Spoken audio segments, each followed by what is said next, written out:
Hello, I'm Sarah of Communication Liberation, and today joining me I have my friend Sammy and also a special guest, Sammy's pet tortoise Uguay. There he is! There he is!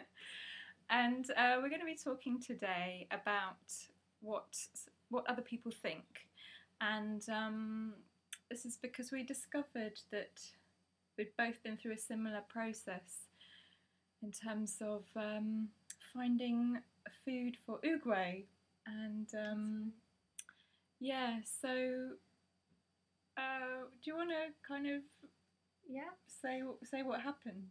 So Uguay's favourite food is dandelions, which you can't buy in the shops, or you just can't purchase them. So what we have to do is find them out and about.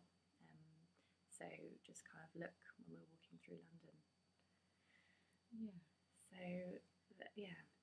And there's one particular place where there are very good dandelions, not as limp as the one that I've got here, but it does involve kind of reaching through some railings and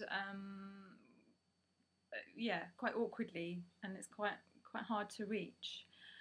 And I kind of realised that every time I was doing this, a similar sort of thought process went through my head, initially worrying about what other people might think, seeing me kind of dangling over these railings trying to get the dandelions. What kind of thoughts did you have as you were reaching through to get the dandelions?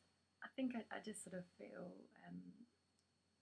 I wonder what people are thinking when they see me, and wonder if they think that I'm either trying to burgle a property or something, kind of leaning over, or they just like, what on earth is she doing? Yeah. Like, what is that about? Because it feels like a very weird thing to do. Yeah, it definitely feels weird. Yeah. So, but then I guess the question is, well, why do we both, despite these worries about what other people think, why do we kind of continue to do what we're doing? And what would you say? Uguay is very fussy eater, isn't he? So he'll occasionally eat sort of, he won't eat spinach, and he won't really eat courgettes. Lettuce isn't very good for him. So the dandelions have got a lot of the nutrition that he needs, and a lot of iron and things. So it's really important that he gets the food that he needs. Yeah. So what on earth has this got to do with stammering therapy? You might be asking yourself.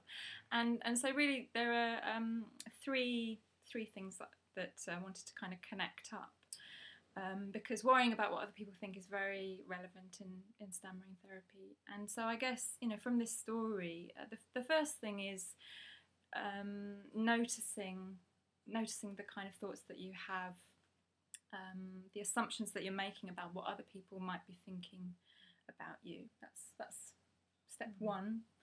And then step two is actually questioning them. So you might notice, I think I'm a weirdo, but actually, how do I know that's true? They might not be even noticing me, or they might be thinking something else. So that's step two.